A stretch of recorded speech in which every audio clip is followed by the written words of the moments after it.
Brain don't stop.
Hello, everybody. It is February 18th. It's a Tuesday, as always. This is Chewed Gum. I'm Promise. This is Alyssa. I have a headache, so I don't have much of an exciting intro right now. My brain is not fully functioning, but I'm excited to be hanging out with Alyssa. I'm so happy that you are alive, first of all, after your flight. I don't know if you want to share a little about that, but also you had the flu, so you were just like, this was not your weekend. This was not my weekend. I very much cried in public a lot this weekend. I was like, oh my God, I'm like pretty resilient. I'm like roll with the punches. Like very little really gets to me. And this trip, I was fully like called my mom in like the ride share area of the airport. I was like, I am so upset. I flew to LA to do this panel at UCLA. And then as I'm walking onto the plane, that was 4 hours delayed, by the way. 4 hours delayed. And my friend got on a flight literally our things were 5 minutes apart from me. Our flights were 5 minutes apart. She got on hers. It was totally fine. I was delayed 4 hours. And then I walk on the plane and I find out that UCLA is rescheduling for the spring because the rain was going to be really bad. And at first I was like, those bitches in LA, they're such little bitches. It's just rain. Honestly, they were right. The rain was really bad. It was like a foot of rain in some places. It was bad. And I mean, it's so dry there usually that the rain does cause landslides and all kinds of crazy stuff. That makes sense. Right. So, yeah. But then I was also like, whatever. It's only like a couple of days in LA. Like, I'll go. It'll be fine. I was also supposed to have a conversation with my ex for the first time since we broke up. So I was like, we'll do that. He was supposed to let me know what day worked for him. Still haven't heard from him. Even today. Have not heard from him. So he can...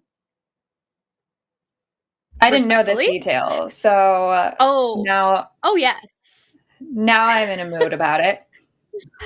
Oh, I have so much to say, and it's taking everything in me to just be respectful. Don't worry, in a public this is place only about it. The internet. It's fine. It'll never get back to him. I think it's crazy that someone who doesn't have a chin the way he doesn't have a chin broke up with me and then won't talk to me. But whatever. It's fine. We're fine. I'm so love angry. you. Yeah, I mean, that's wild. That happened. Yeah, that happened. And then... period. Someone said X for a reason. That's true. He is actually a very nice person, but he has shit to work on. Anyways, so then, and then I started to like really not feel well, and I called my sister, and she was like, "Are you sure that you don't have the flu?" And I was like, "I'm not sure." And then I got a flu test. Immediately tested positive for the flu. And then was the most sick that I've ever been for 24 hours. Then, because Tamiflu exists, that like changed my whole life in 24 hours. I've always wondered if that works. Oh, it works. It That's works. And amazing. I was really relieved. And then I finally got to fly home because I was no longer testing positive for the flu. And on my way back, I had a layover. And so on my second flight, um, it was like one of those little planes. And we were, the comments in the chat are cracking me up. Um, and when we were landing, the wind was so bad. And it's like my local airport. Um, the wind was so bad that the turbulence was I've never experienced anything like that in my life. The woman in front of me was throwing up for, I'm not kidding, a full hour. and um and That I alone is a wearing nightmare for me. Like just that would be because when somebody throws up near me, I had to get better about it because it was a nanny. But unless it's a small child, I instantly am like, well, now I'm gonna puke. So oh, it was wet. Like it was like I heard like and then I had my AirPods in and had them in like with noise cancellation because I just couldn't hear it anymore. And I'm just like sitting there. I'm like, what does someone listen to when they think that they might fall out of the sky in a plane? So I'm like, anything I put on feels stupid. It's like, do I just like? Could you imagine just being like ass titties, like, and the plane is I going like mean, this? that might be the best way to go. I don't know. But truly, So yeah, I feel you on that. yeah. And then they tried to land us twice, couldn't do it. Then they brought us to another airport 2 hours away in Connecticut, which is like a state over from me. And then I had to stay overnight in Connecticut and take an Amtrak train Also in the traumatic. morning. Also I traumatic. literally by the time I got to the hotel room, I was literally I was I so would have been sad. sobbing.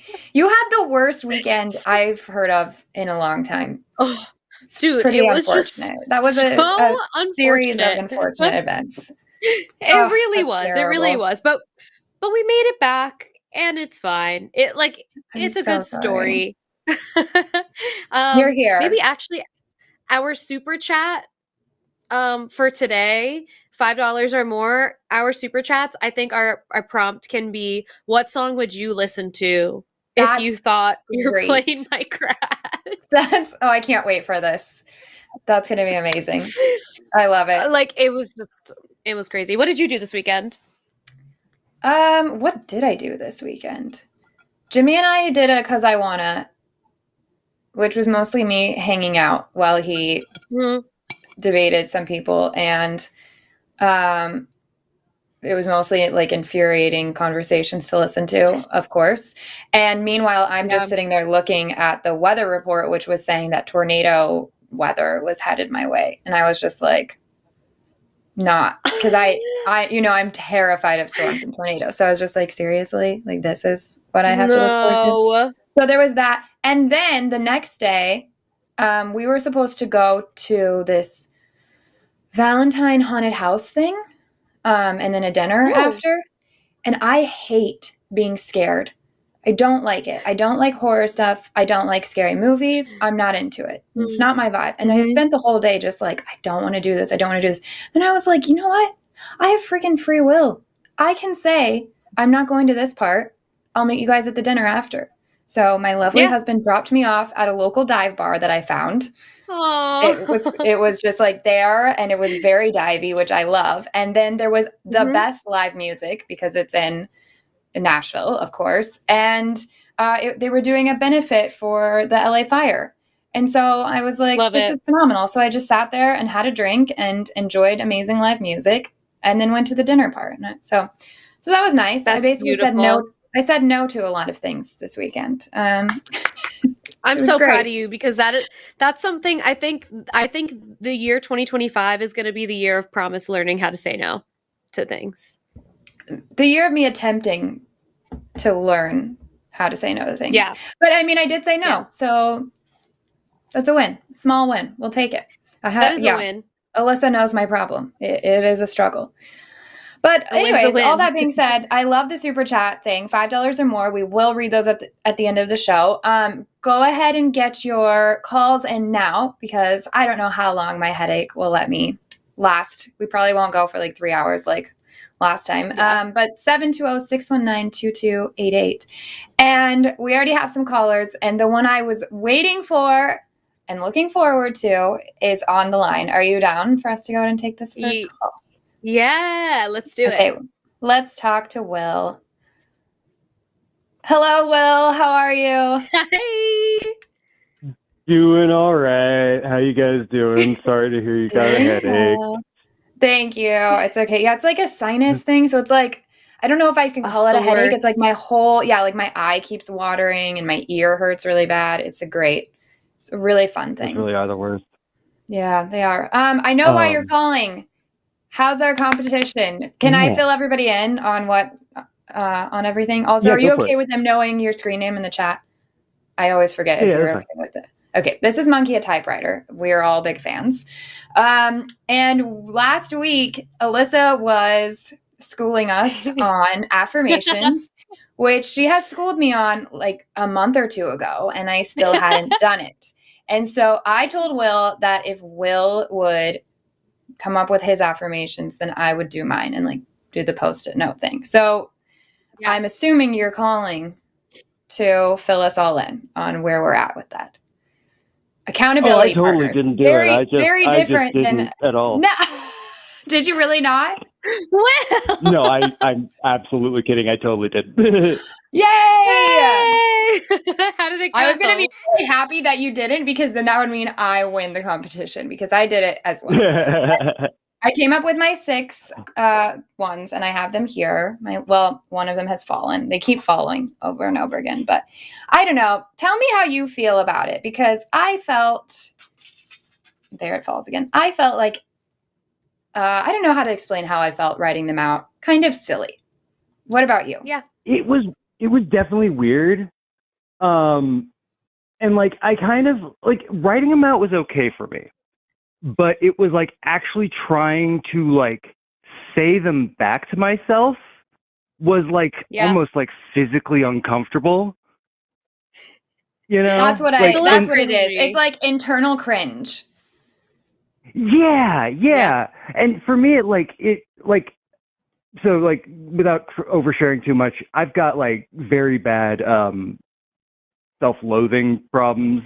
And so like the little like internal voice in my brain just got shot up to 24 out of 10. It's it's just like it's like this little kind of gremlin in my head that's just shouting like negative shit at me, and trying to do this gave it a freaking bullhorn. Yeah, I feel you. That's super understandable, and you have to just stick with it. And there's also a moment where I think that for both of you get to like kind of check in with yourself and like I think about I saw this once on somewhere and then I ended up posting it too. Is something cringe, or are you afraid of other people's perception so much that you're holding yourself back from doing something that might be fun? And like, because in reality, like cringe is like a feeling of embarrassment and shame. And like, who are you embarrassed in front of? Like, who are you embarrassed in front of? Who are you feeling? Who are you holding that shame for? Especially when you're doing something with the purpose of like creating a better perception of yourself. Be cringe. Who cares? Cringe is fun. And like, I think you just have to like lean in. One of my affirmations is like, you're not cringy. Just kidding, but pretty close. Yeah. Which like, whatever, like if that's what you need, if that's what's helpful to you, then by all means. But I think when you're writing affirmations, it's nice to also write them based on like, I always say do them based on who you are on your best day, because then you're writing an affirmation based on who you are with evidence already. Brilliant. Right.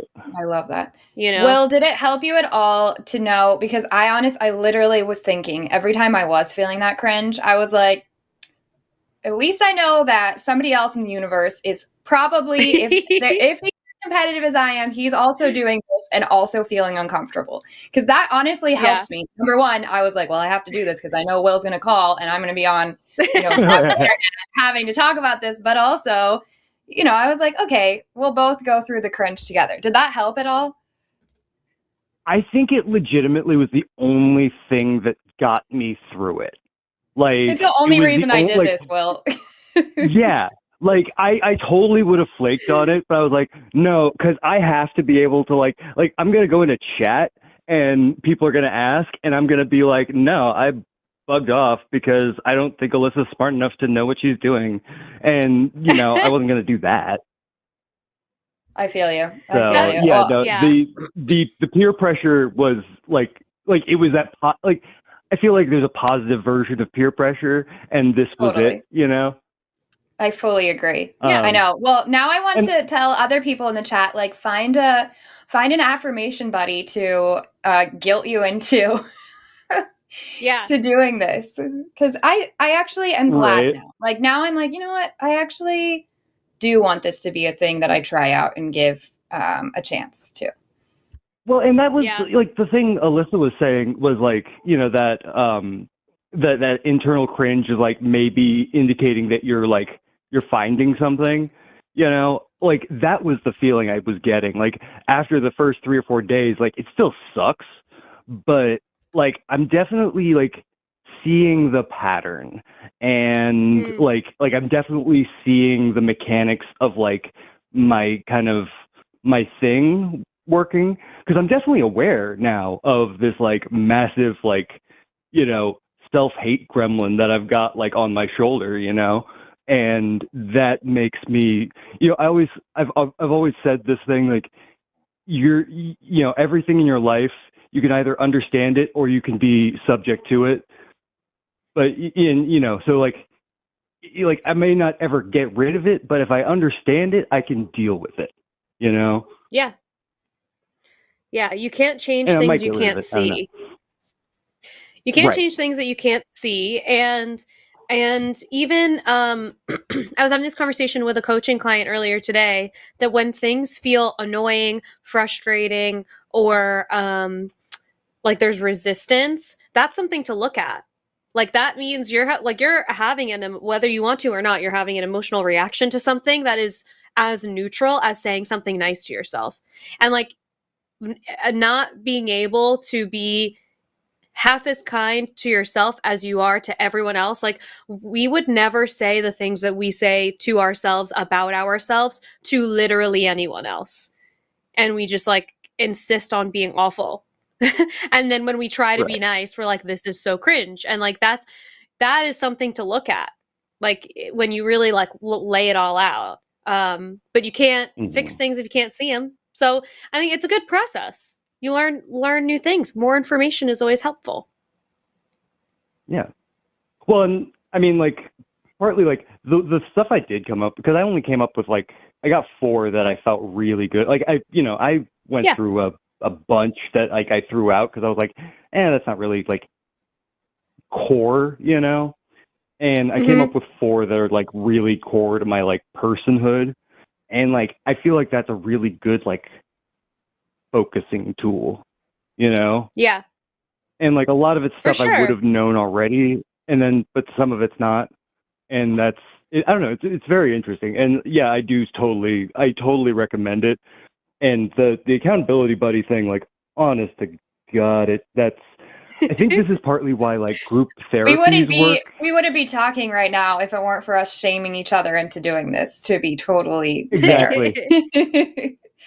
like if Alyssa had just, extolled the virtues of this, like I think everyone would be like, yeah, that's really smart, and then like would just like flake on it immediately. And this way at least the 2 of us got it done. I don't know if anyone else could do it, but like, the accountability thing is really helpful.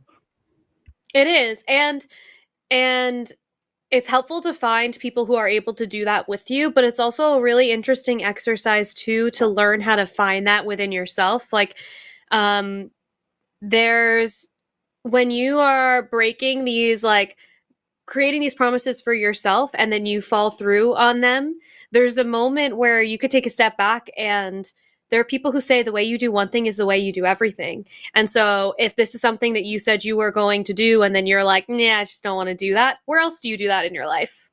Like, and that thought Right. process fucks me up every time, because that was like when the first time that tool was taught to me, like the first time someone said to me, the way you do one thing is the way you do everything, I felt like the glass shattered on so much of my life. And I was like, how dare you? How dare you? I was like, I want to go back to 5 seconds ago before you ever said that to me. And I like can't Right. unhear it. Because it's like, You said that, and now like, I'm different, and I wish I wasn't. this is a part of growth that I didn't ask for. But it also, like, that when you are making these like sort of promises to yourself, or like an agreement with yourself, I'm gonna, like, for the affirmations, I'm gonna do these affirmations, and then you don't, then it's like when you are taking on other projects or taking on other behaviors and you don't follow through with them, you're basically teaching yourself that you are not trustworthy to yourself. Like, you create a Right. trust issue with yourself, and then you're out of integrity with yourself, which is then it's like really challenging to push yourself and grow and expand beyond that, because you are proving to yourself over and over again that you are not in integrity with the things that you are committing to yourself. And that Right. is like I said, I remember when I learned that, and I wish that I could have it in that moment, because I think about it all the time now. But I love that you guys found accountability each other too. Yeah. Well, and like, just like you saying that, I'm like, oh yeah, no, I don't. I just like the first thing that came to my mind was, I don't trust myself at all. Like, I wouldn't trust myself as far as I could throw myself. Yeah, I think that's a relationship you have to build, because there are so many things I do trust myself with because I have reason to.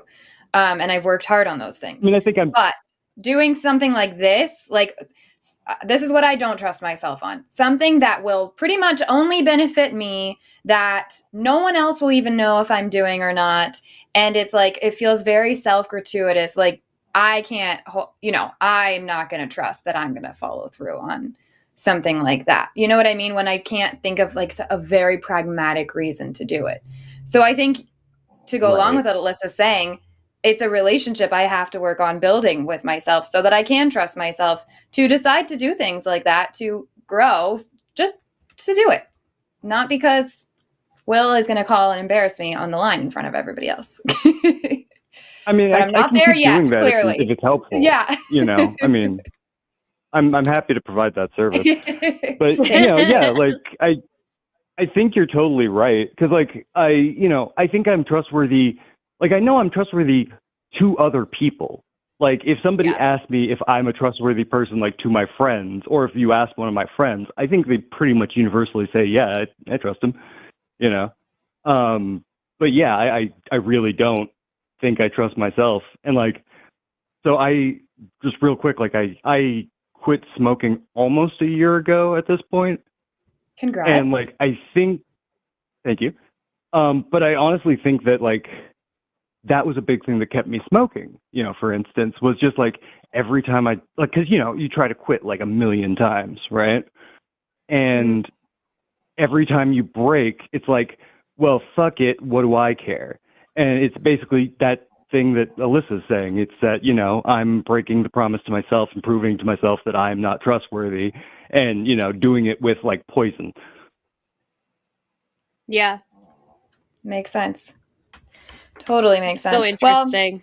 Well, look at us making a step forward. Maybe you should give us a call again in a couple weeks. Surprise me. Don't do it next week, because then I have time to forget, and let's see how we're doing. Okay. Yeah, no. I mean, I won't do it. I'm gonna wait until I think you're not expecting it. That's what I'm saying. I mean, love call that. anytime, but also a surprise. It's like when state board visits. I say this because I used to work a job where we'd like wait for a state board to show up, and you never know when it's going to happen. So, but I also am eager to see how this works for us. Like if we notice some kind of change, and if we give it enough time to where there's a way where some of the specific affirmations might get to show up in our life, like a situation where we would have handled it one way. I don't know. We'll see what happens, Alyssa. Yeah. I love this. I love that I've created this here. Well, you know, again, like it's that kind of anticipation of the payoff is enough to, you know, push me beyond the threshold of doing it, you know? Yeah. In a lot of ways. So, yeah. And, you know, maybe next time I'll call in on the web client, use a different name, and, you know, just like ambush you. Perfect. Yeah. Make sure you call and say that you're calling in because you have irrefutable evidence for God. And then we'll be like, you're at the top. First call, we'll take your call first. Yeah. Yes. I'm I'll Hans, be extremely thrown off. Yeah. That's awesome. perfect. Well, thank you guys so much. It's really always such a huge pleasure to talk to you. Oh, same to you, Will. Thanks so much for calling. Thanks for holding me accountable to do something that I probably should have done when Alyssa told me to do it months ago. So here we are. Can't wait to talk again soon. Same at you. So yeah, for sure. You guys have a great one. Bye, Will. You too. Bye. Aw, we love Will. We do. You guys. So someone in the chat, I just lost it, so I don't know who it was, but someone in the chat said, we're building lore. Felix Leiter said, we are developing lore. And I said, and I'm thinking, yeah, we are really developing lore in this whole, like, now we are creating so many like inside jokes and so much lore that like when people come into this chat, I feel like they're going to so badly want to be part of this little like family that we've created now because of the lore that we are developing. It's like the opposite of a clique in a way, because it's like you can sit with us and you're going to want to, you know? I would love for everyone to sit with us. Now I kind of want to have merch that says you can sit with us, you know, because the whole you can't sit with us. Wouldn't that be cute? Yeah, that would be really cute. We didn't come up. We need to. I'm gonna put it on my to-do list. We need to make anniversary. You mean while you were almost dying in a plane crash, you weren't working on from the flu and then a plane crash. You were inspired. I know. Oh man. My god. I'm putting it on my to-do list so I don't forget. Well, you do that. Yes. That I should help with, but I'm just letting you do that. We have tomorrow the hang up with Matt Dillahunty and Ian Harris. Then on Thursday, TACIS, Ardenhart, and Luxander, which brings us to Cus I Wanna. I don't even know if I'm supposed to announce this, but I'm saying it, so you're welcome. Cus I Wanna on Friday, the 22nd. That's going to be Forrest Valkai and Austin Archer. I love Austin Archer. I don't know if you guys follow Austin on TikTok, but I do, and that's why I'm saying that. Then we have the Sunday show with Matt Dillahunty and somebody. Don't know who yet. And then the Sunday show After Dark, which will be Forrest Valkai and Seth Andrews. Two of the meanest, scariest hosts on the line. So, theists, you should be terrified. You should be terrified because of their amazing ability to think in conversation. Yeah. But they're some of the nicest, most chill people, I think, that we have on here. So that's our announcements. Also, our super chats of $5 or more at the end of the show. And Alyssa, if you missed it, gave the best prompt ever, which was, she was telling a story about her terrible flight she was just on and trying to pick, what song do you play when you think the plane might be going down? Like, what's the soundtrack? What do you have going in your ears? What was playing? Did you see Garden State? No, I don't think so. Oh, that's one of my favorite movies. Somebody will tell us in the chat and I will maybe try to pay attention. But there's this scene in the very beginning where there's like insane turbulence and it's in slow-mo and Zach Braff is just sitting there with like all this stuff flying around. And there's some song playing. I'm waiting. I'm hoping somebody's going to tell us, but I'm eager to know because that seems like a good one to be playing. Maybe that's what I would choose, because if it worked for the best soundtrack ever, which in my opinion is Garden State, then it must be a good one. I've never seen Garden State. I have to put that on my list so I could watch it and let you know my thoughts. But yeah, it felt like anything I put on in that moment felt very silly. So I'm so excited to see I was looking at some of the super chats as they were coming in, and there were some really good ones. I bet. So I'm excited to read the super chats. When I was a Christian and I was flying all the time because we were going on lots of mission trips and all kinds of stuff. So I had a job where I was traveling too. And I was always terrified of flying. And that flight I told you about, I was a Christian then. Mm-hmm. And the music I turned on, I would always blast worship music because, of course, I was just like praying and praying. So now when I hear worship music, it's awful. And it reminds me of just being absolutely terrified on a plane. So I managed to ruin it entirely. Oh, God. There's some really funny ones that are not super chats, like Crash Into Me by Dave Matthews. Hilarious. Amazing and terrible. I love it so much. That was so SJL said that one. That one's really funny. That's phenomenal. But they're Free Fallin' by Tom Petty. Titus Reap said that. That's really funny. That's great. I knew they would have some good ones. I know, they're hilarious. Meanwhile, I was just like listening to Ariana Grande, hoping for the best. We Can't Be Friends is playing, and your flight might be crashed. Literally. That would be I'm like, I don't know. What I do, so I feel the way that you felt during all flights. Like I'm already like in the airport, I'm shaking. I'm not well when it comes to flying. And I have to be medicated, and I'm still not well. And so what I do is for some reason, repetition helps me because it's like whatever I can control. So I will pick one song that I try to watch movies during the rest of the flight, but like during takeoff and landing, I just will play 1 to 3 songs over and over and over again. The thing is, I know I'm going to ruin them. So I pick like the worst pop song that's on the top charts at the time so that I am okay with hating it. So that's hilarious. But I'll just pick like a terrible pop song and one that's really loud and upbeat because I don't want to hear all the weird stuff with the plane, So I'll pick some like, I'm trying to think, like Cascada, although Cascada is really good. So, something along those lines where there's beat drops and all of that, Skrillex remixes basically. So I love it. It. That's a great plan. That's my story. Do you want to pick our next caller? Yeah, we have a theist who is waiting, so I feel like we should. I think this is Sean that we talked to last week. Oh, yes. Okay, so should we give called? Yeah. Should we give another caller a shot? Someone that we haven't spoken to yet. Sure. Before, or I don't know if you have a preference. I'm good with whatever. Okay, let's pull in Maureen, who's calling from Canada. Maureen, are you there? Hello. Yes, I am. Hi. Hi, how are you? Good. How are you? I'm fine. This is my first time talking to Alicia, but I've talked to Eve before. Thanks so much for calling again. Yay. So what did you want to chat about today? Well, I saw the topic. I thought you were talking about autonomy. And I just wondered if there was a couple of scenarios that I thought of that you might have thought that you could be questioned. And it was with vaccine mandates. And the other one is when you have somebody who's mentally ill and could harm themselves or others, should they be forced to take medicine or be put somewhere? And of course, it's about could. It's not that they're going to do it. So I'm wondering what your thoughts were on those. Yeah. That's tough.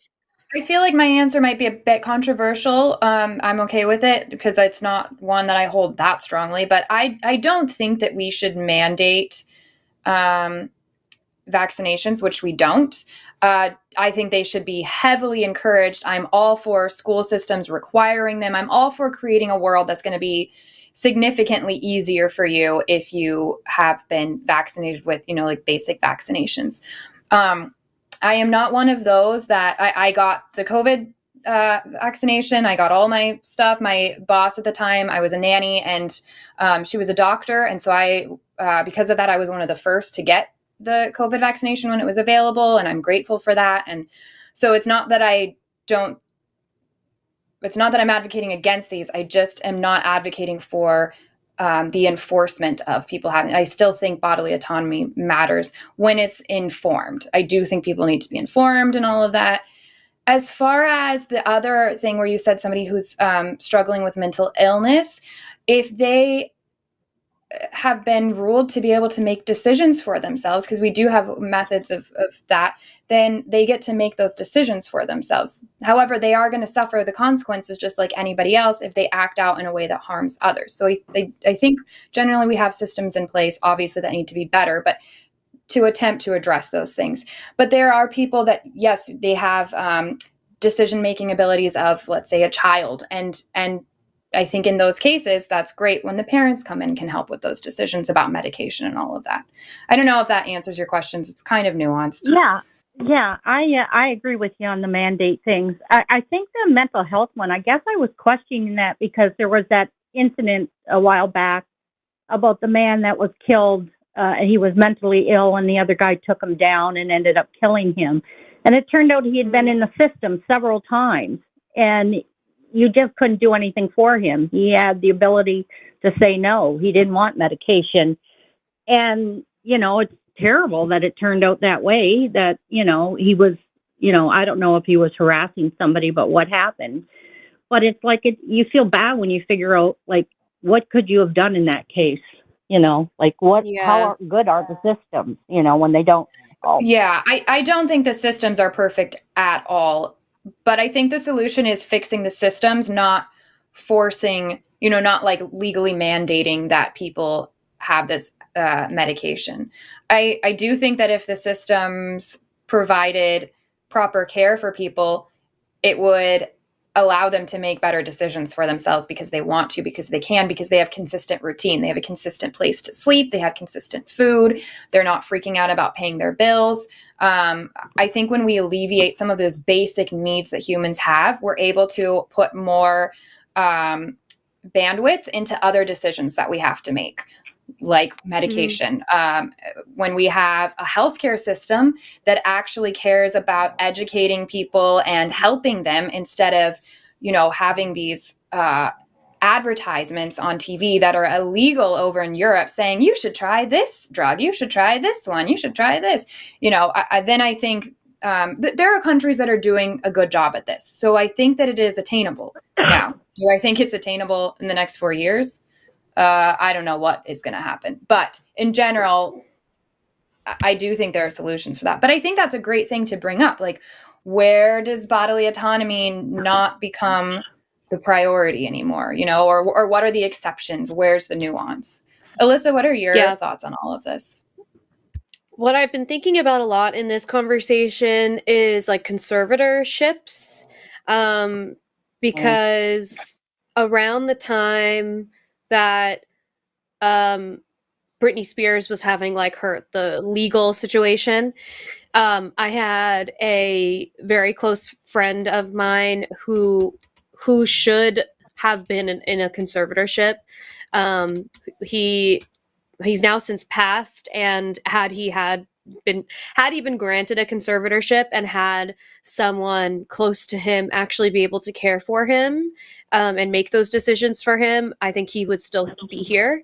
And his whole story is so sad, knowing that there is an option that could have kept him around. Like, he has a son that will never know him, and the perception of him is that he was like a monster, and in reality that's not true. He just was not medicated, and not it was impossible to take care of him. So like, it's tough, because at the same time I'm thinking everyone has a right to, if you want to like wreck your life, like it kind of like it's at your own, you can do that. But like, when it comes to mental health things, it was not like a conscious choice that he was making.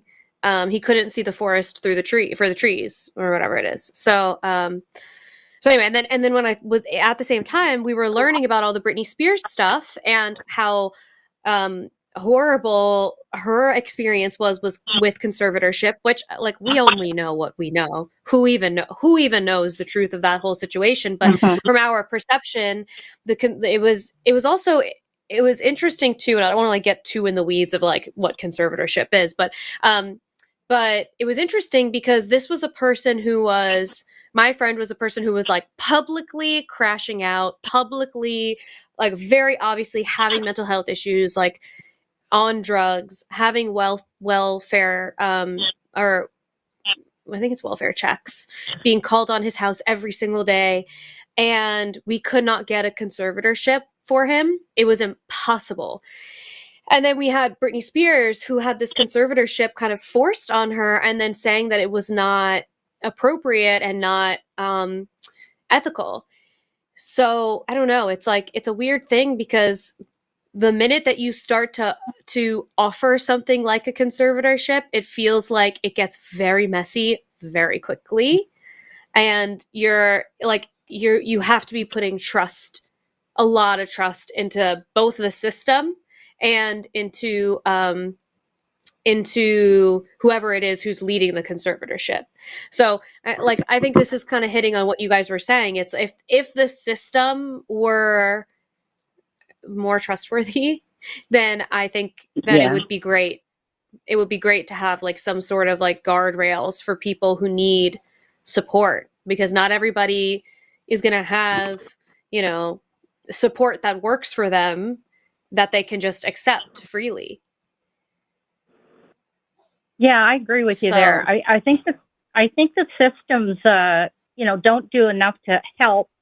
I think of course, they have to follow laws, and a lot of times it's not looking at how you can help someone. It's simply looking at does he have a right or not to do what they're doing, and of course, you don't ever want to give somebody's rights away. One other thing I wanted to mention is in this kind of line is I don't understand that people who want to argue that abortion should never be allowed, are so against this autonomy, won't argue for anything else. And they won't offer anything when you try to tell them, well, maybe it's financial or whatever the reason is, it doesn't matter.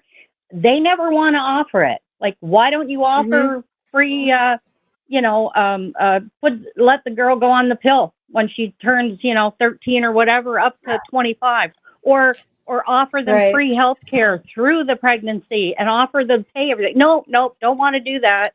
Just want you not to do what we don't want you to do. And that's, you can't discuss things with people who are that way. They just want things their way. And that's part of the problem with the system, because they only can do so much, because there's so many people that are against things, and they don't want you to push into their religious or whatever beliefs they have. And it's just something I wanted to ask you guys about and see what you think. I think we think the same way. So I'm not really sure what you can do. Well, thanks a lot for listening. You guys I really enjoy talking to all you guys. Are really opened up my mind on a lot of things. And I really enjoy listening to your shows. So thanks a lot. Thank you. That means so much to hear. Maureen. And thanks for calling. I love these thoughts. Please call back anytime. No problem. And okay. Have a good night. What? Thank you, Maureen. I was going to say, I also totally agree with what Maureen was saying too, that it's about the child until the child is out of the mother, and then suddenly doesn't matter if they have health insurance or if they have schools that work for them or a house over their roof over their head or food that's affordable. Then it doesn't matter as long as that baby gets born and suffers like the rest of us. Right. Well, what's really crazy is they will fight for the right of a female fetus when it's in the womb. And then if it gets born and then it goes on to, let's say, experience a life-threatening pregnancy, they're fine now with that life potentially being lost. because now Right. again we're going to prioritize another fetus. It's crazy. There is no care for actual humanity in that situation. Mhm. It's dogmatic, and to me it's the sign that this is not about the actual issue. It's about gaining control. It's about having some sort of narrative. It's about having this one thing you can say, well, that's why I vote this way, or that's why you guys are terrible. You know, I mean, I'll post stuff on my Instagram, has nothing to do at all with abortion, not even remotely close to being related. And then somebody will be in the comments, well, you think it's cool to kill babies. So, and it's just like, you guys what would you do? What would you even do if abortion wasn't a thing? You wouldn't have anything to talk about anymore. Right. And I also, again, we had this conversation last week, and for me, it felt very impactful. I understand it won't be for everyone, but it might be for some to actually Google, like look up what a fetus looks like at the weeks that this fetus could be aborted.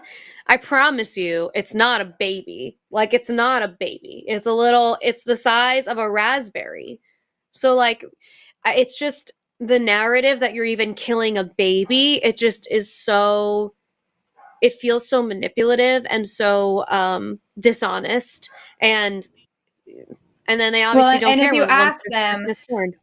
right, if you were to ask them, do you want to say, you know, what has, like, you're going to drop one. There's like that typical argument, you drop the baby or you drop the, you know, they can't answer that properly because they know it's not the same. It is not equivalent to each other. But again, not to get back into that, to upset I don't remember the name of that girl that we had that long conversation with, but not to upset her, but I don't care. That part is not the issue for me. And that's why it always comes back to bodily autonomy. So anyways, love that call with Maureen. Do you want to pick our next? And it looks like we just have time for like 1 or 2 more calls, and then we'll get to our lovely super chats.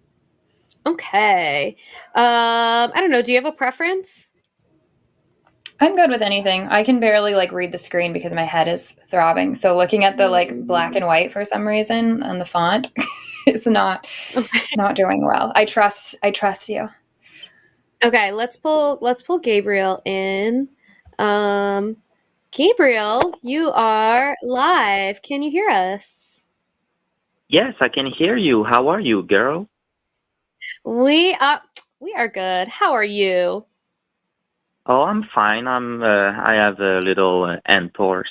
How you saying? My leg is a little. Have a little.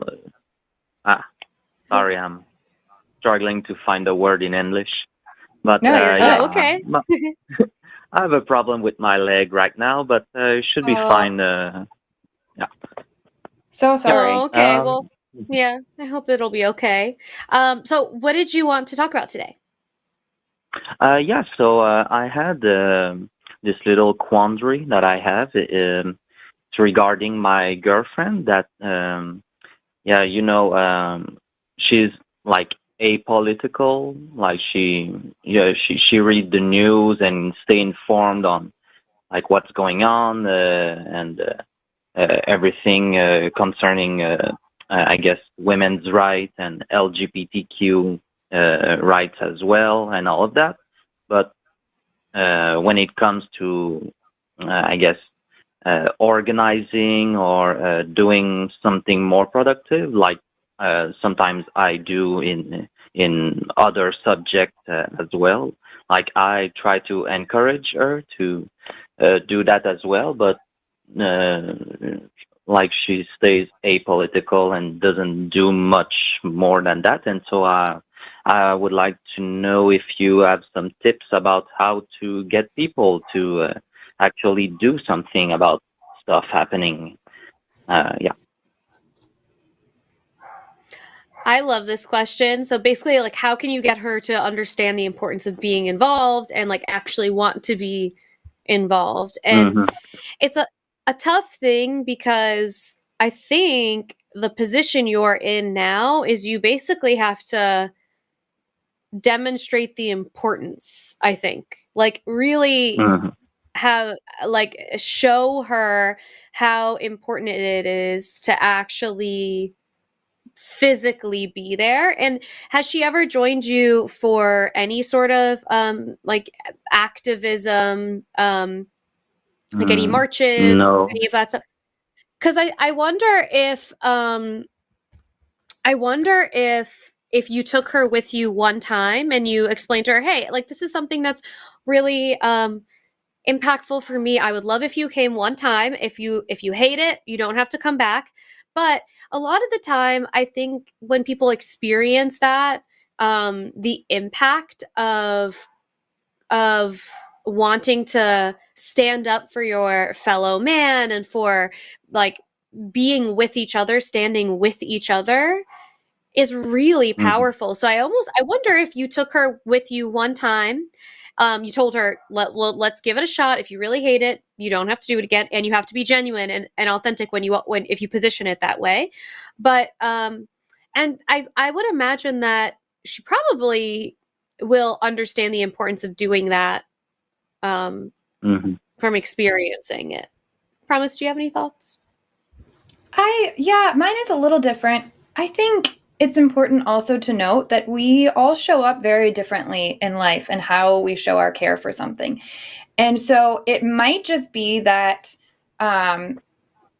even if she were to be, she were to really care about something, the way that she wants to contribute is going to look different than you. Maybe showing up at marches is not her thing at all, whether it's like fear of large crowds or, and so I think if a better route could even be to show all kinds of forms of activism. And some of it is just having conversations with other people. And some of it is, hosting a live call-in show. And some of it is moderating in the chat and assisting in that way. You don't have to have all the answers or know all the things or show up the same way that everybody else does. And I understand there's a time and a place where we should all get together and that's great when that happens. But I think that's going to be more of a change that we have to see culturally that's going to happen over time. I don't think we can force people into it because I have a lot of people in my life that really love me and support what I do and think it's great.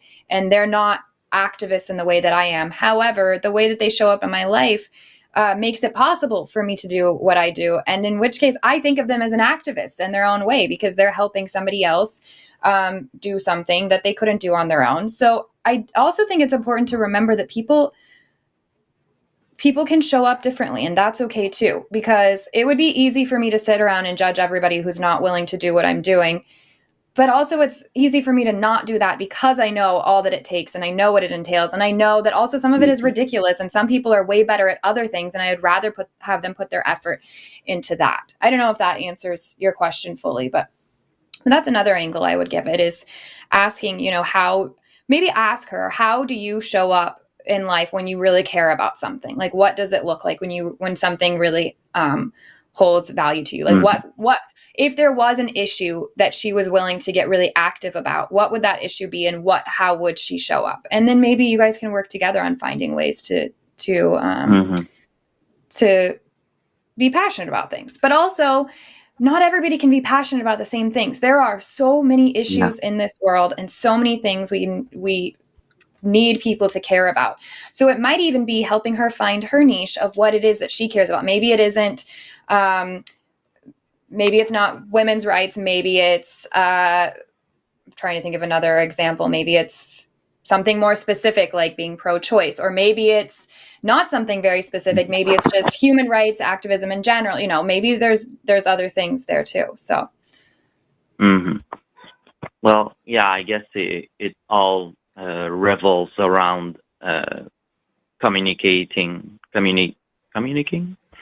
talking, and finding what's her limits and what's her passions and all of that, and just communicating. Okay. I guess that answers my question. I didn't have much more to say than that, so I guess I'll leave you to it. Enjoy the rest of the show. Thanks again for everything you do. Thanks so much, Gabriel. I really appreciate it. Thank you, Gabriel. All right, bye-bye. Bye. I muted myself by accident. Don't worry. It's not like I would ever do that. What's Just going kidding. Oh, on? look at you're getting Hello. all the love is happening right I now. know. Aww. I don't know what's happening. Yes, I love you too. So I don't know. He needs emotional support at this very moment. I don't know why. He can sense all you've been Okay. through, and he's just happy that you're there. Yeah, That's so sweet. it is. You're like, But it's a okay, lot, yeah, honey. sweet. We do this all day long. You don't need to do it now. Okay? Okay. So sweet. We have one last Okay. caller. Yes. And it looks like a spicy one. It's also interesting because they have a gender neutral name, but they've refused pronouns. So I guess we'll just. Should we just flop between the two? Yeah, maybe. Maybe a good they them Okay. might work here. I'm not sure. Yeah. Okay, wonderful. Let's bring Jesse in. Hi, Jesse. You are live. Hello. Hello. What would you like to talk about today? I just saw the prompt regarding, I think, bodily autonomy. So I just felt like I wanted to, I guess, share maybe some of the pro-life logic, which, I mean, maybe you guys have heard a lot, but I don't know. Sure. Go ahead. I think that the pro-life logic isn't necessarily trying to, well, I guess I would ask you guys, do you agree that pro-life people, for the most part, aren't trying to control women's bodies? Because I hear that a lot. No, I don't agree with that because No. I don't care what their intent is. It's the outcome that matters, and the outcome is controlling over women's bodies. Do I think that the majority of people that have been duped into being pro-life or or anti-abortion, do I think that the majority of them are like, I just want to control women? No. I think that's a few people at the very top that are like, oh, this is a great tool I can use to get people behind. But the outcome is what I care about. Alyssa, what about you? Okay. Agreed. Okay. So it's not people's intent. So I'm pro-life. You wouldn't say it's my intent to control women's bodies. I have no idea what your intent is. I can't read your mind. I have no idea. I'll never know what your intent is. I can only look at the outcome, and that's all I care about. I don't know you, so I don't necessarily, care. If I was a friend of yours or something, I'm sure that would mean something to me, and it would give me like a place to kind of reconcile some of our conversations or something like that. But when it comes to the issue at large, I personally can't care. Alyssa, does the intent matter much to you in that regard? Because to me, it's like we can't read people's minds. Not really. Yeah, and at the end of the day, being pro-life means you are controlling what happens to a woman's body, whether you intend to or not. You are taking the choice away from the woman itself. So even if your intention is not to control women's bodies, that's what you're doing. That's what the result is. I think I disagree with that. And I'm sure you guys have heard it, but I don't think it's the woman's body. Whose body I think is? it's a separate body. The child's body. Whose body is the child's body relying on? Because in that case, why don't we just remove the fetus and let it go? Right. So it is the woman's body. It is impacting the woman's body. And then take it out and let it go survive on its own. No, I think there is a hole in that statement. It is a separate body, even if it's in the woman's body. Yes, it's in the woman's body, but it is its own body. I agree. So, and my argument is I don't care if it is Einstein himself as a grown-ass man inside another woman's body. It doesn't have the right to her body. Do you believe in human rights? I do. Yes. What is the fundamental human right?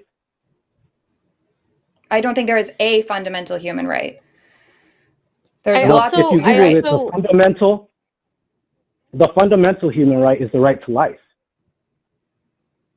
Right. And that's what a woman has. And you're taking it away from her when you require her to stay pregnant when she doesn't want to. Right. And She we won't were die also if just she's pregnant talking. if she doesn't want to. That's But actually the not baby true will die or if it gets guaranteed. aborted. Do you know There are exceptions, yes. Do you know that by making abortion illegal in the United States, we have not reduced the rate of abortions that happen? We just reduce the rate of safe abortions that happen. So they still happen. So you're Yeah, I making a don't know choice that. that is not, it's true. That's a statistic. So that's a fact. And that's the ones that we know about. Like, who even knows the ones that we don't know about? But knowing that information, you are making a choice to put the mother's life in danger to save this clump of cells that's the size of a raspberry, that has no ambition yet. It has literally not a thought in its brain. It's not sentient. But this grown woman, who is the only reason why that thing exists, her life doesn't matter to you. Because its life exists in the most part because she consented to sex, which is consent to the possibility of pregnancy. No, it's not. What if she didn't? What if she didn't? No, it's not. And what if she didn't? If she didn't consent, then that's like a small percentage. Well, let's say hypothetically, I said, hey, when the woman doesn't consent, it's rape, it's this and that, abort. If you want, abort, go ahead. Now we're talking about the majority. In that of circumstance, that then you happen. don't. In that well, I don't believe that you know I don't believe that you know what the majority of abortions are related to what. But also, so in that circumstance, you're okay with killing you're okay with doing something that you're perceiving is killing a child. Then that's okay in that circumstance. But in every other circumstance, then it's not okay. Well, it's a hypothetical. I don't think we should kill a child even in rape. But just to go around this point where you're saying it's dangerous. You don't even care if you don't actually care if it's consensual or not. It doesn't matter because you just said that you don't. Do you think that a 12-year-old girl do you think that a 12-year-old girl that's been raped by her father should be forced to carry that child to full term? Well, I think there's cases where that probably has happened, and the this girl is a yes or a no. That child I'm asking Jesse, I'm asking what you think. Do you think that child should be legally forced to carry that pregnancy to full term? Okay, you're asking me this to pin me down again on rape and all that, right? This is a yes or no question. Jesse, this is a yes or no question. I'm looking for your answer, or we can drop the call. No, you're trying to pin me down because you don't like where this conversation was going. But I'm thrilled with where the conversation is going. Answer the question, yes or no. Do you think she should be legally? Do you think she should be legally forced to carry the pregnancy to full term? Yes or no? Do you think that she should be? No, she's not being forced. She's not being forced. She's naturally carrying the pregnancy. Nobody. This is the question for you, Jesse, that you can answer or not. And I'm thrilled about where the conversation is going because, yes, I'm asking you direct questions, just like Alyssa is doing, to get to a certain point in the conversation, and then we'll end the call. That's how these things go. So my question for you is, do you think a 12-year-old that has been raped by a family member and is now pregnant should be legally forced, because that's what I care about here, to carry the pregnancy to full term? This is a yes or no. And I will unmute you now. Hello? Did you hear the question? Yeah. For the sake so it's a yes or keeping the conversation going, I say yes. She should be legally required. So you don't actually. So this is not caring about the person or the life that's carrying this other life, because I will give you that all day long. Like I said, I don't care if it's a grown person. I don't care who is in the womb of this person, and I don't care how grown they are. They don't have a legal right to that person's body. And I don't care about what we want to talk about other than legality. I care about what the government can force somebody to do. And to say that you want the government to force a 12-year-old assault victim to risk her life, because let's be very clear, it's already risking your life no matter who you are to be pregnant. It changes your body forever. But to require a child, it breaks my heart that you would even think that. It's disturbing to require a child to go through that trauma, to risk her life after being assaulted because you care about this potential life, or let's call it a whole life.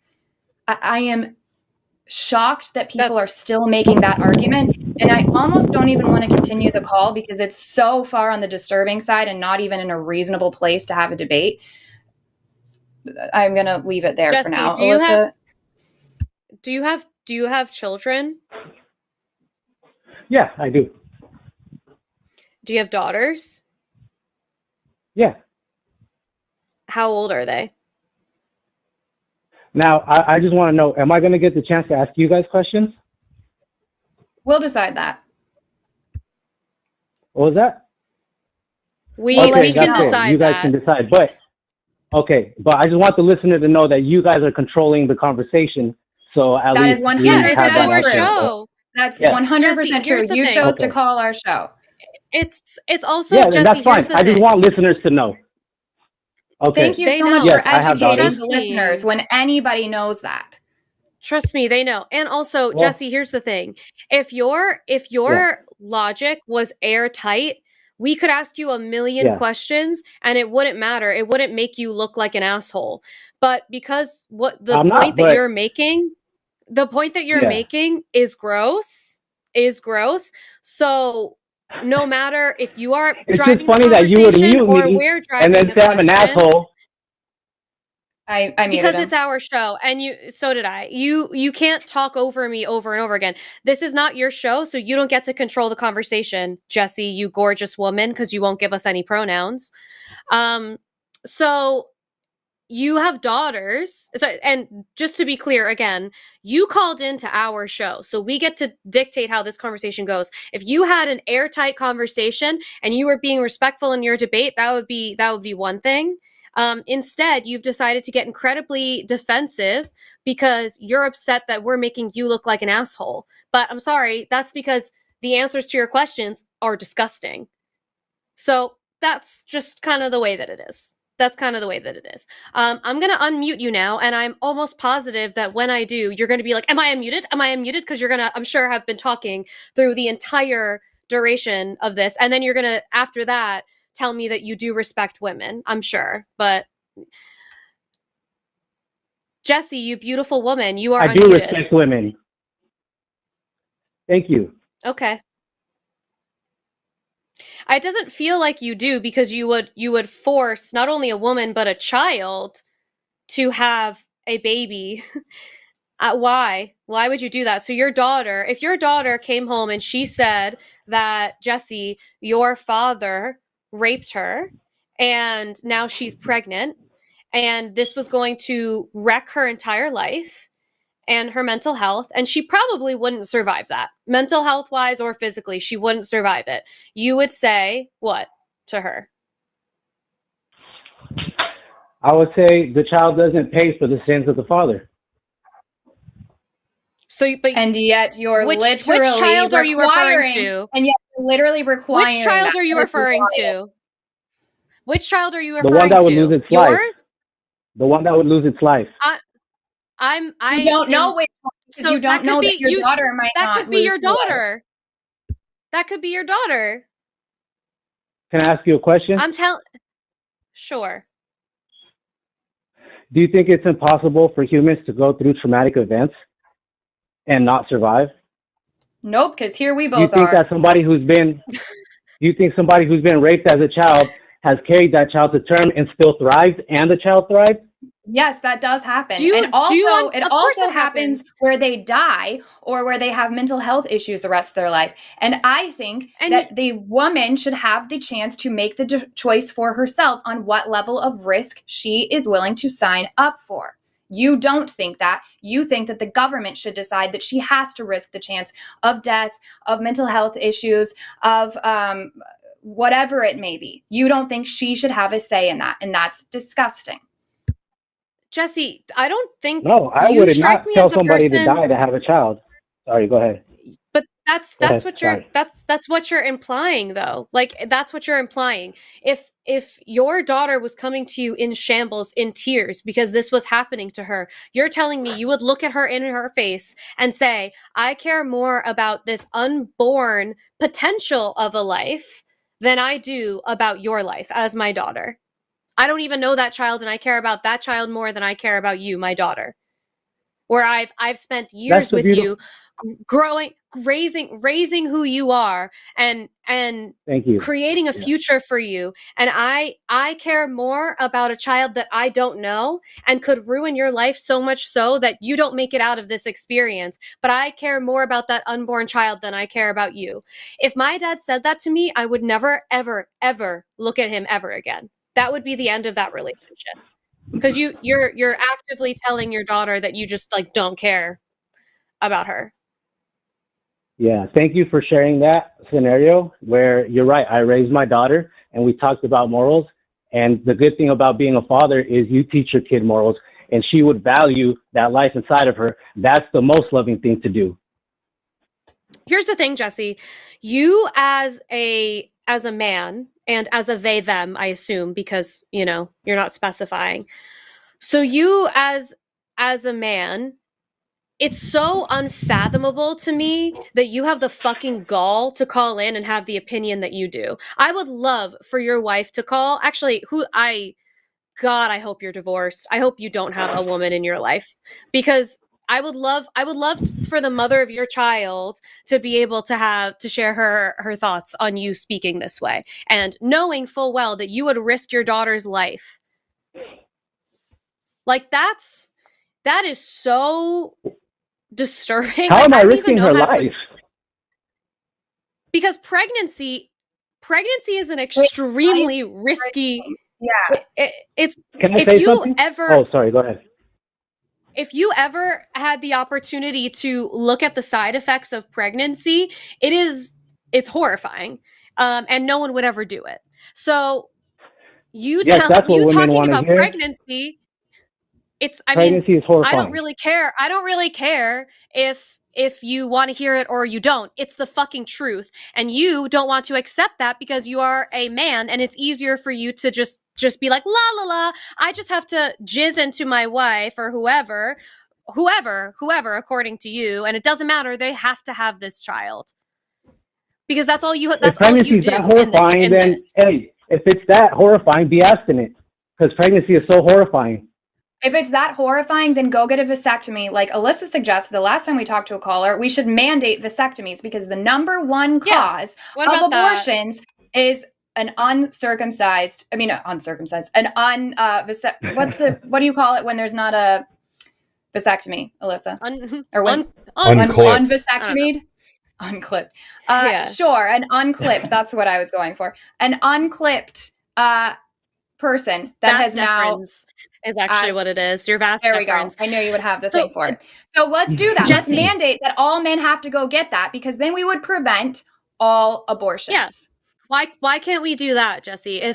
How would you feel if at 13 years old, because depending on the state that you're in, if it's a state that doesn't offer medically accurate and comprehensive sex education, there are kids who are having sex beginning at 13 and 14 years old.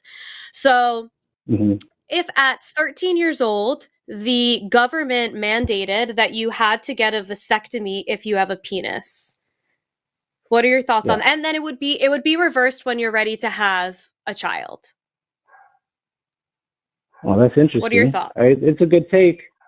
It's an interesting take because, I mean, kids shouldn't be having sex. That's so, until they're mature. That's why I think abstinence is the best. And yet idea, you've had sex, so that's wild. Jesse, abstinence is one of the number one reasons why children have sex as early as they do. In states where they teach comprehensive sex education, they have sex with fewer partners over their lifespan, and they have sex later in life.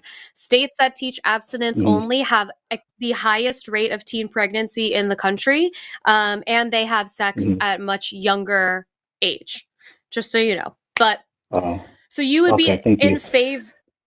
You would be in favor of the vasectomy for all boys at a young age.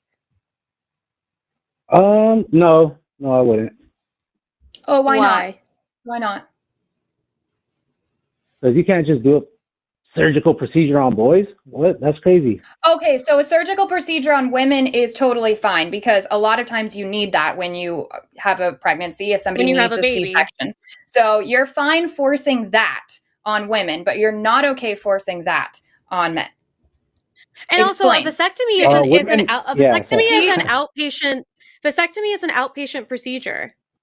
Yeah, you're in and out in like an hour. But can I say the difference? Oh, well, let me just clarify. So for a vasectomy, it's an outpatient procedure for most places, and you get pain management through the procedure itself, and you get pain management when you go home. And usually it's about, I want to say it's like 4 days where you are like really kind of down and out. And then there's like some recovery time after that. When you have a mother of your child. So you I'm sure have seen the process of when you have a child. It is a lot more involved than that. And the recovery time is pretty extensive. On top of having to recover from the physical strain of having a baby, you also now have a living thing that you have to care for. Breastfeeding, if you choose to do that, waking up every couple of hours. I'm sure you understand how taxing that is. That is drastically more of a commitment than getting a vasectomy, but you would be okay with the procedure of having a baby for a 13-year-old girl. You would be more okay with that than you would with a vasectomy for a 13-year-old boy.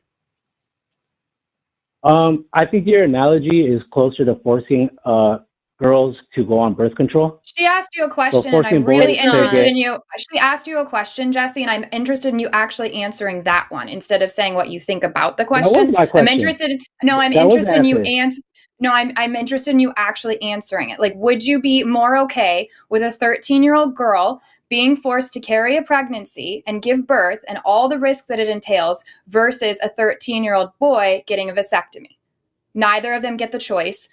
Do you think that one is okay and one isn't? So the question is, would I rather a boy get a vasectomy or a pregnant 13-year-old kill the child inside of her? Nope, that's not the question. So let's ask it again. Do you think that it is better to force the 13-year-old boy to get a vasectomy or to force the 13-year-old girl to carry a pregnancy? I would say the pregnancy, because in the pregnancy, the child would die if she didn't carry it. And in the vasectomy, nobody's dying. So like we said, you don't think we should force vasectomies, but you do think we should force pregnancies, even though forcing the vasectomies would end abortions. Forcing a vasectomy would end abortions? If because men people couldn't had get vasectomies, pregnant. they couldn't get anybody pregnant, and then we wouldn't have this issue.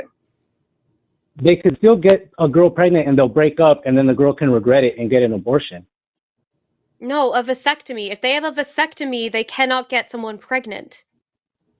But they could decide, let's have this child, and then down the line, during the pregnancy, they end up fighting, he cheated on her, whatever, she doesn't want the child no more.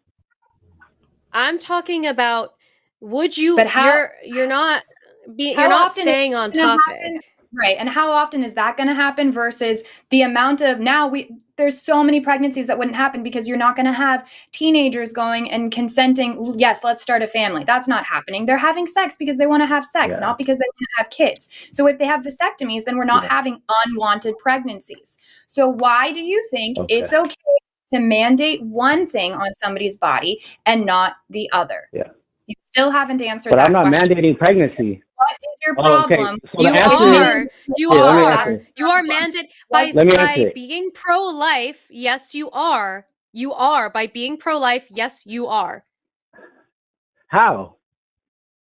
Because you are not I didn't tell giving you to have people sex and a get pregnant. choice. What about the 13-year-old that got raped, which we already talked to you about? Not everybody had a choice. And I said there's exceptions for rape in states. We already know what laws exist. We asked your opinion, and you said that the government should force it. So you're being dishonest throughout this whole conversation, and we haven't gotten, I don't think, any straight answers from you yet, which is really frustrating. Okay. You flip it around each time. I'm asking things, you know what we're asking, and then you evade them and you bring up something else. Alyssa has a question for you. I'd like for you to listen. Directly. I'd like for you to listen to Alyssa. Okay. So at what point, so you care more about this unborn child than the mother who's carrying it. That's I don't want to like put words in your mouth, but that's what you had said earlier. That's true, correct? You care more about the unborn child than you do. Actually, in the circumstance that this came up, it was you cared more about the unborn child that your daughter might be carrying as a result of an unconsensual sexual experience.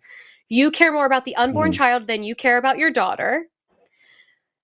At what point does the child, after the child comes out and is growing up, at what point do they no longer get precedence? Like when do you stop caring? Because your daughter was at some point being carried by her mother. And so at what point did you stop caring about her rights as a child?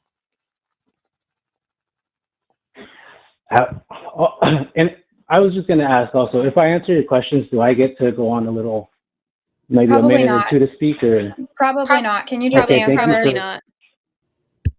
Thank you for, I hope everyone listening knows and hears that. But what was the question? No, they didn't hear the child and my daughter. That's the one part they didn't hear, Jesse, trust me, they don't want to hear your speech to them. They don't want to hear it because I'm looking at the chat and I can tell you right now, they don't want it. And if I were you, I would. Well, that shows how loving and caring and understanding you guys are. I've never claimed to be any of those things, so I'm not sure why. Thank you. You're the one. Well, Christians are. Yes, you seem really loving and kind, forcing a 12-year-old that's been raped to carry a pregnancy. That's very loving and kind. There's no hate like Christian love. So I'm sorry. I wanted to hear the answer to your. Love. I don't believe that he's real. So I want to hear the answer to your question. Actually, I muted him. Do you want? Actually, don't repeat the question. Let's see if he remembers it. I want to know I would like to know the answer. At what point did you stop caring? Sorry, go ahead. At what point in this child's life did you stop caring about them the most? Because we all were little fetuses in our mothers at some point, and so at what point does that fetus no longer care about them?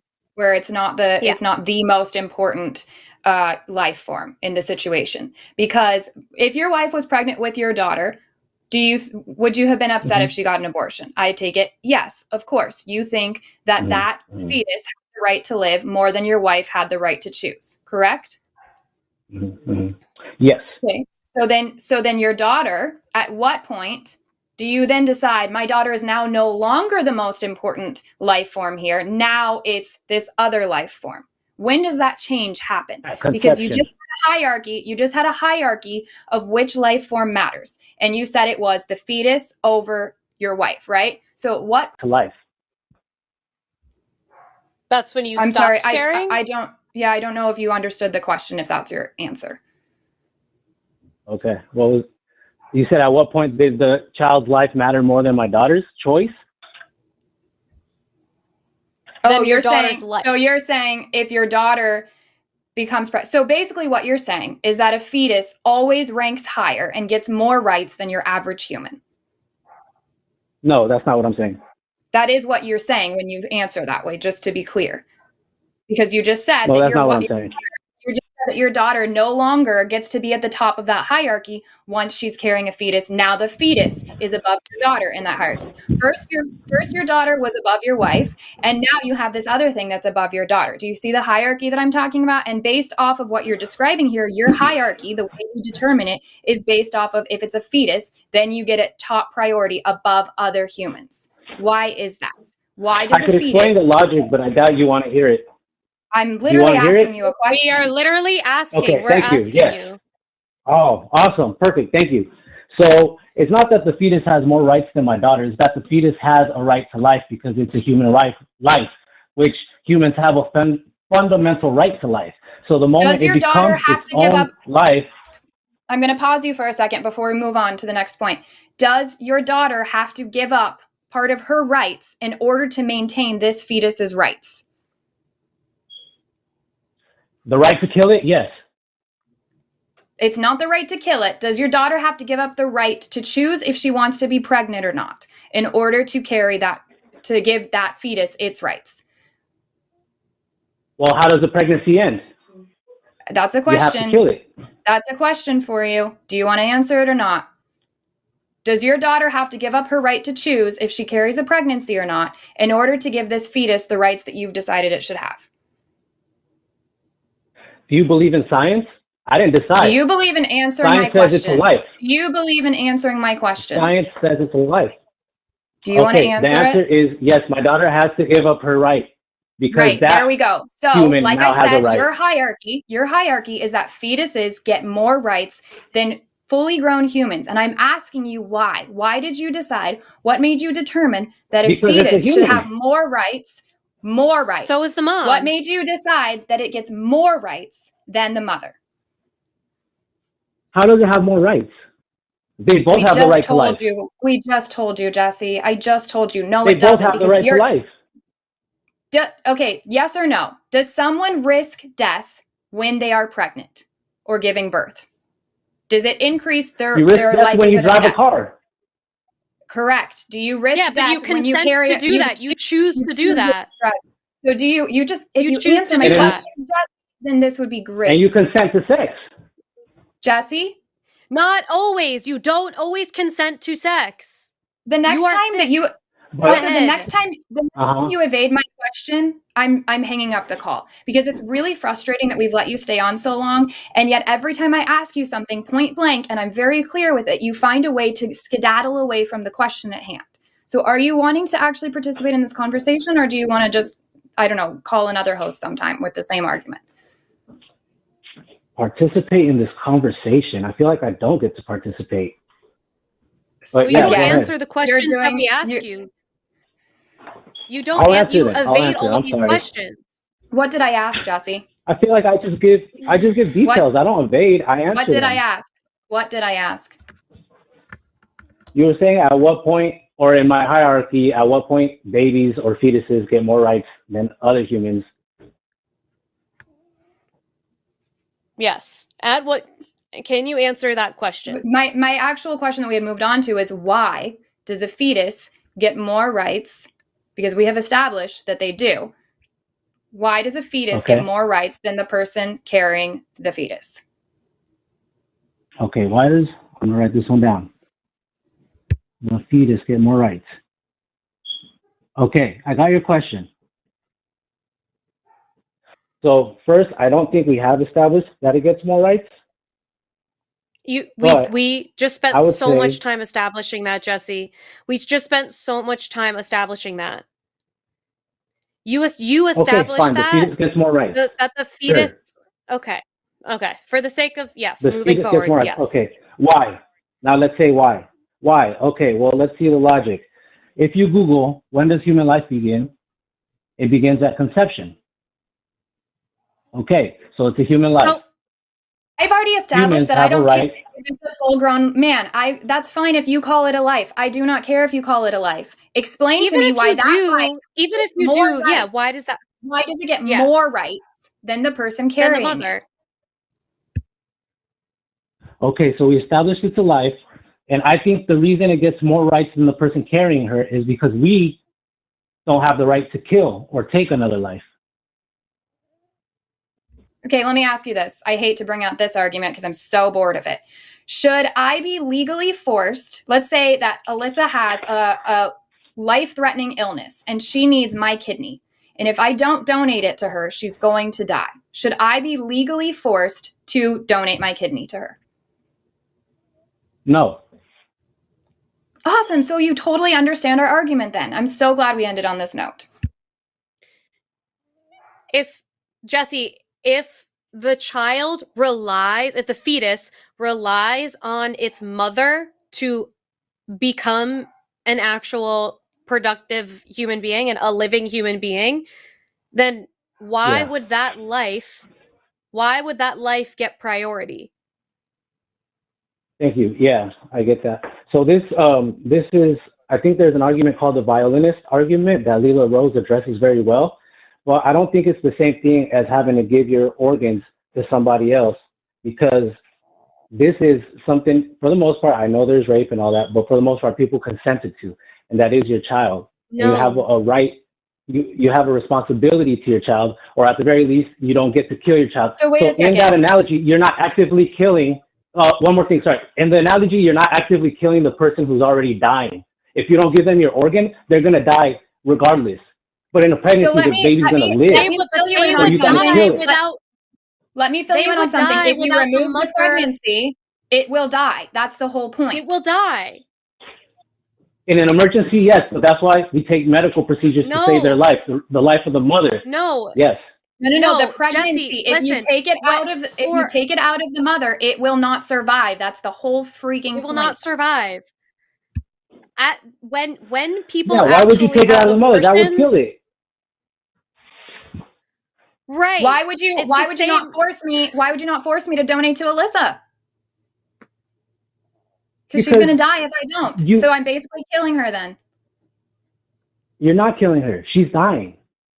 But the baby's living. The fetus is dying if it is outside of if it doesn't have the host to be a parasite to. It's not a parasite. Who put it there? Nobody. It's literally. Why does that matter? Nobody put it there. I'm gonna let you know. The mother put it there. The mother and the father put it there. No, they didn't. So we've been on here for 36 minutes, and we've gone around and around and around. I'm going to college girl who had sex and ended up. I'm going to mute you because I was in the middle of talking. We are wrapping the show. It's our marker to end the show. And because we have gotten nowhere in this very long conversation, and because you've backtracked on some things, because at one point you're telling us that you think a 12-year-old should be legally forced to carry this pregnancy, then you're saying there's exceptions. So it's like we can't even lock down what it is you believe about all of this, which makes it very difficult to have a real conversation about it. We're also getting to the end of the show, so it's time to wrap this call. I think you should go back and listen to last week's episode where we had 2 calls about abortion specifically. I'm okay with you calling back next week if you want to call back with some better arguments. Alyssa, are you okay with that? Yeah, I am. I also want to just add, someone named Parker added this in the chat, and I think this is a good note to wrap on.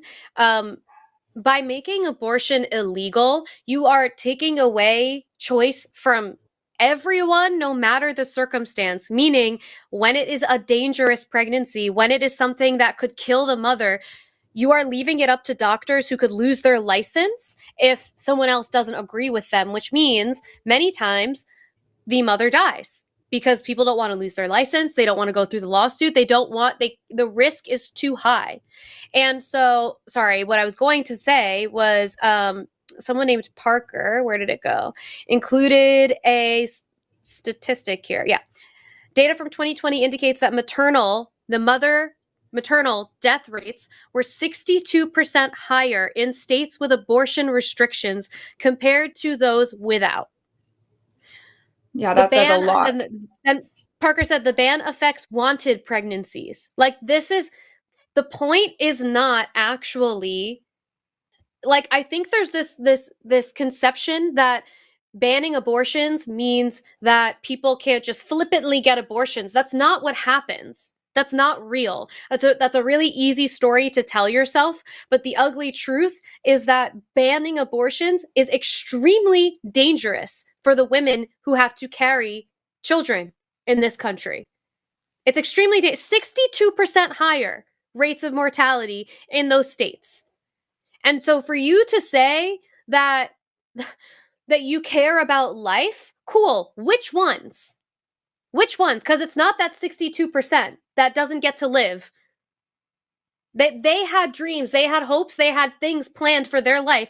And just because Jesse, whoever the hell you are to that 62%, Jesse decides that his decision is more important than their lives. They don't get to live. They don't get to see the rest of everything else through. And I just can't accept that. I can't accept that. So, Jesse, you can call back another time if you would like to. I want to just, for the sake of time, also, Jesse, because Promise isn't feeling well either. And I think we're going to end up rambling if we get you back on the call. I know you're going to hate that. I'm going to drop you now, but call back another time. I want to be mindful you can call back. We both said else. you can call next week if you want. We'll both be here. I recommend that you have a better grip on your argument, because like for you to call and not even really fully know where you were at with your position on if something should be legally mandated for a 12-year-old or what, like if you're going to have a really strong opinion about what people do with their bodies, I need you to have like a full formed opinion and be able to back it in this conversation and not just sit there and Google stuff while you're talking to us.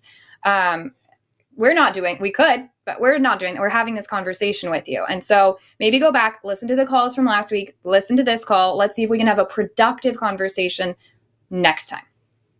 Hopefully. Yeah, listen to this call, and that can help you prepare different arguments or whatever, but like, or at least know where you stand on some of these things. Right. It's just so upsetting that to see that. Thank you, Parker, for sending that in the chat. It's so upsetting to see that and have this person call and say that they care about life, protecting life, the sanctity of life. But for that 62% of people who pass, we don't care about them. Wild. Really wild. Because really dying sad. of pregnancy is a consequence that they now have to deal with. And that's always the undertone of it. It's a consequence. You had sex and got pregnant, and now the consequence is if you have to risk your life to carry this pregnancy, oops. It just is like more confirmation. Like, you so obviously hate women. You so obviously don't give a shit what happens to them.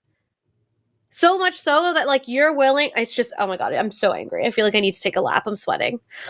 It's frustrating. It's really sad. And unfortunately, I think a lot of people hold this opinion about, being anti-abortion because they don't have empathy for it. Because let's face it, our society bails people out of the consequences of things all the time. We don't believe that people should have to, well, I take that back because you have Christians literally believing that your finite life should dictate your infinite future. But to hold somebody to like having sex and therefore now you need to be willing to risk your life, that's crazy. If men risked their life every time they had sex, we'd have less abortions because they wouldn't want to do that. But you're saying that women should be legally forced to risk their life essentially every time they engage in intercourse, which is batshit. On that note, I'm losing my voice. Should we read these super chats?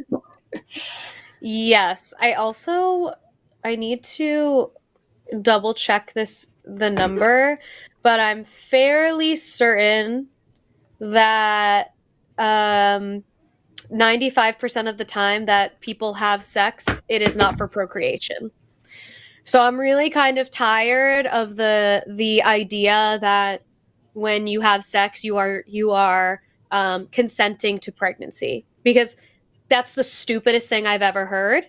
That's like saying every time I eat, I'm consenting to have violent diarrhea and food food poisoning. And let's be The clear fuck that are you talking about? cis men are not consenting to pregnancy anytime they have sex because that Correct. will not impact them. Correct. So that's just the audacity. It's just wild when people, when men call in with a strong opinion like that, when it doesn't impact them. And even when you try to personalize it and talk about his daughter, then all we find out is the future issues your child is going to have hears someday. that. Yeah, I know. I hope it's she really never sad. hears that. And you know what? I'm going to give Jesse the benefit of the doubt. I actually do think he would be conflicted in that situation. And I do like to think that he would have some empathy because it would be his daughter. Because it's insane to think that somebody would actually sink to those depths. Anyways, I'm being told by Morgan that you guys have blown up the super chats. Thank you so much. So we're going to read through these really quickly, and we're not going to take our time like we usually do when we chat about them unless there's a specific question. We'll just try to answer it quickly. So we've got 10 pounds from Herbie Shine.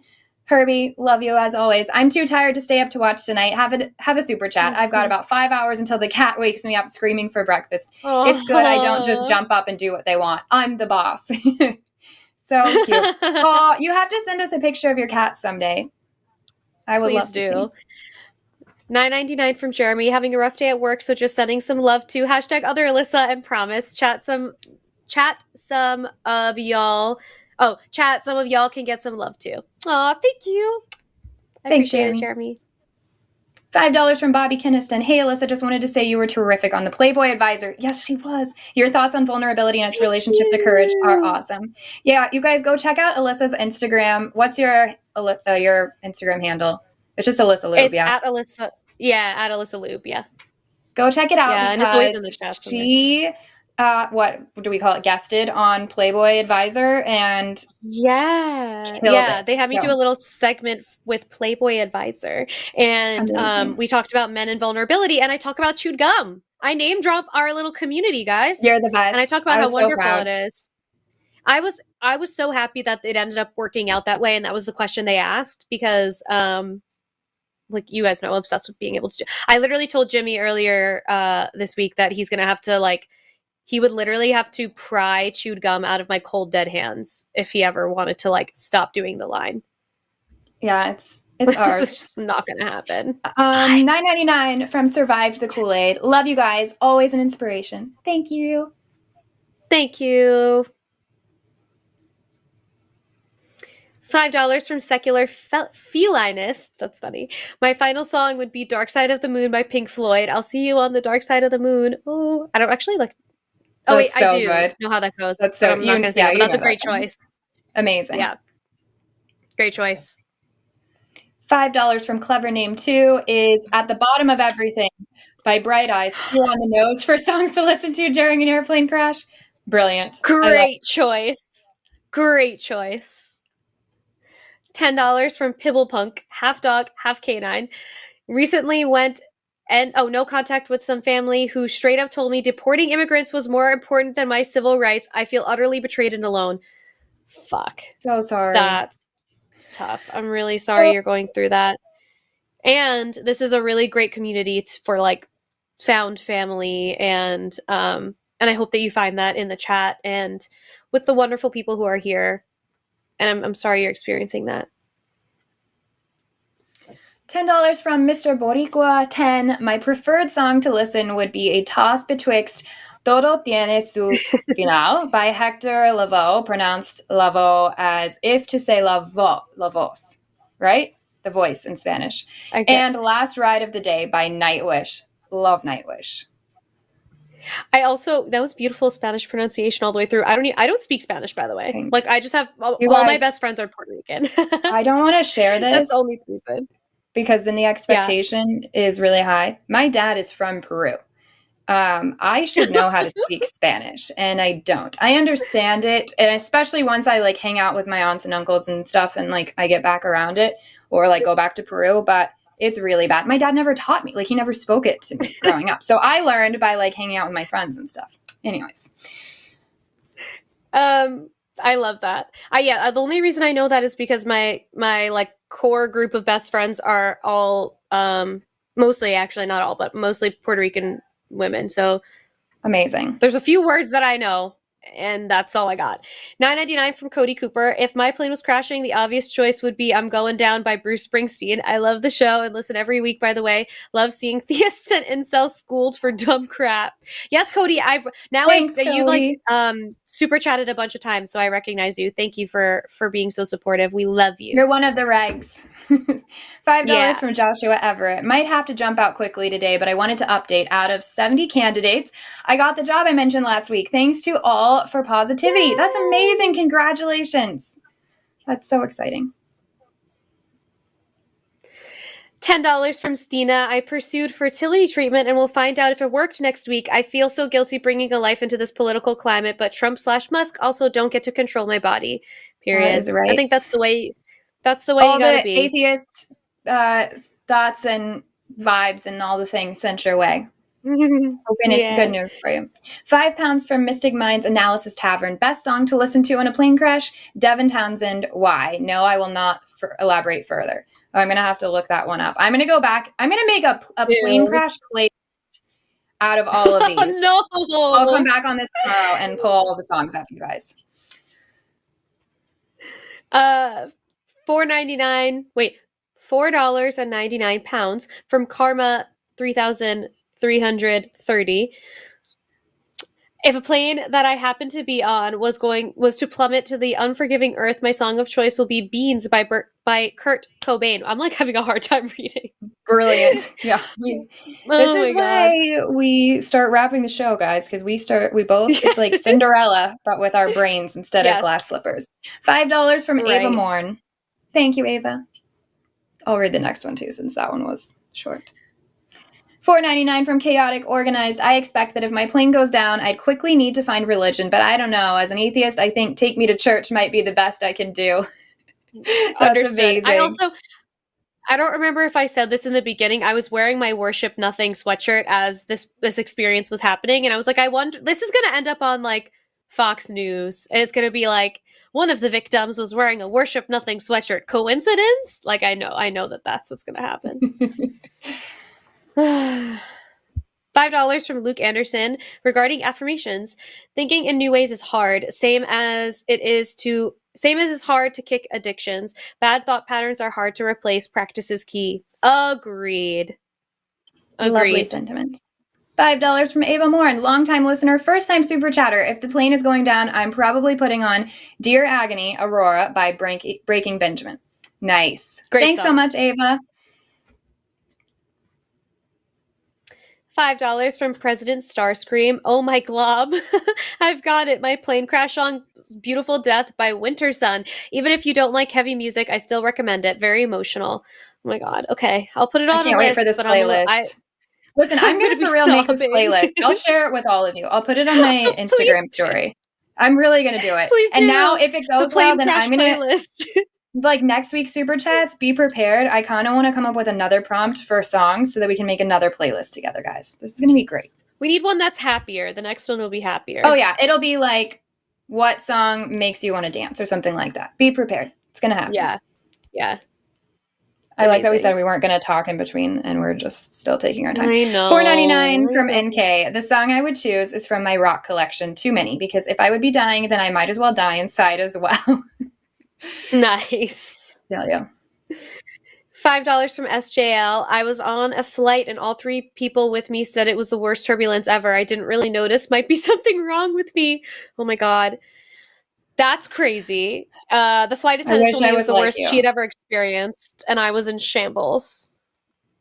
$4.99 from Sarah Talks Podcast. I'll be calling next week, and I'm nervous, but I appreciate the safe space you all have created. Yay! We're so glad you're calling, Sarah. Don't worry about it. It's not so, like, once you're just talking to us, just pretend you're talking to us. That's what I do. I forget that there's, like, other people watching, except for the regulars now. So now I just feel like we're all hanging out, like a little Zoom conference or something. And then I see the amount of views on the video the next week, and I'm like, oh, God, I'm being perceived. Right. I'm being perceived. $5 from Donkey Butt. Let the bodies hit the floor. Let the bodies hit the floor. Let the bodies hit the floor. Great choice. Just kidding. Actually, Chopin or some other peaceful classical. That would have been a great idea. A nice peaceful maybe classical. Like some kind of mix. of the two of those songs. Yeah. Somebody should do that. It's probably been done.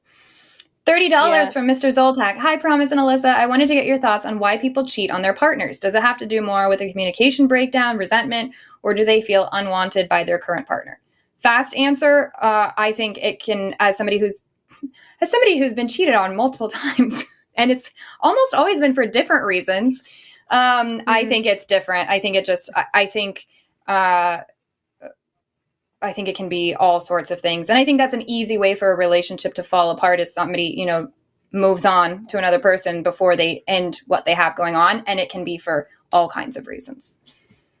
Yeah, you can't really narrow it down to one, unfortunately. And at the end of the day, all of that feeling unwanted, resentment, like all of it can actually be solved with communication and with a little bit of courage. And people prefer to take a different path sometimes, unfortunately. But you should call the show and we could talk about it more. Oh, I think you're muted, Promise. Wow, what's new? I said that's a great idea. Call in. Also, I'm going to add in here, Amargan, our amazing producer, said that his answer is Why Me by Planet P Project. So I'm going to also add this to That's awesome. the playlist. $5 from Monkey at Typewriter. Songs for a Plane Crash. Bright Eyes at the Bottom of Everything. Love it. David Bowie, Space Oddity. Wilson Phillips, Hold On. What? Only God. Hold on. What? Only God Can Judge Me. That's great. That's awesome. 1999 from KB, my favorite duo on the line. Keep up the good work, ladies. Thank you. This is my favorite duo on the line, too. I'm not going to lie. Me too.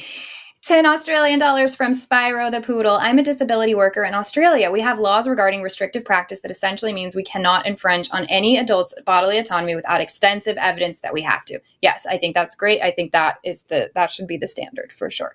It's how that plays out, I understand, and like how people are held accountable within the system. But yeah. $5 from Monkey at Typewriter. I gotta quit calling you two. Every time I do, I end up mentally activated, emotionally raw, and forced to come to terms with stuff, and it's annoying. I'm sorry. We love you. We're the worst. And your calls also help other people who are listening. So yes. I love when you call. Oh, I get to read this. $5 from Mr. Boricua 10. I'm glad I'm getting better at this. Addendum, the Z is pronounced as an S in Spanish. Forgot to add that bit of info. Proceed. I know that, too, is the worst part. My dad shouldn't watch the show for many reasons, but that's another one now. It's so funny. $5 from is it Aliyah I think Shana? Aliyah Shana. I'm pretty sure. I realized I think I was saying it wrong for a while. Aliyah Shada Silverbow. How do you know when you're kissing a French hornist? They stick their hand up your butt. Hashtag musician jokes. Wait, really Morgan, before you... I need to take a picture of that, like a boomer. That's okay, great. Sorry, continue. That's really funny. $10 from Che S. My favorite show on the line. Thank you for being here. You give me hope in these trying times. Thanks, Che. $4.99 from Homespun Covers. I keep getting told you can't even define what a woman is as a gotcha question. Can you give me some advice on how to shut them down? Love your show. Can't even define what a woman is. But yeah, that question, anytime somebody says, can you define what a woman is, which they're doing, it's a gotcha question because they are obviously trying to get into a conversation about trans people. And so I just respond and say, based off question, you've already let me know you're not going to be an honest interlocutor. Now, if somebody's actually asking your definition of a woman, I want to say I think that you should call Transatlantic with this and ask, because I would take their advice over mine on this topic. But for me, a woman is it's a gender construct that we have that can mean different things to different people, and then I could share what it is to me or not. But 9 times out of 10, that's not an honest interlocutor, and they just want to talk about trans rights. And so I say, why don't we just go ahead and jump to the part that you want to talk about, which is trans rights.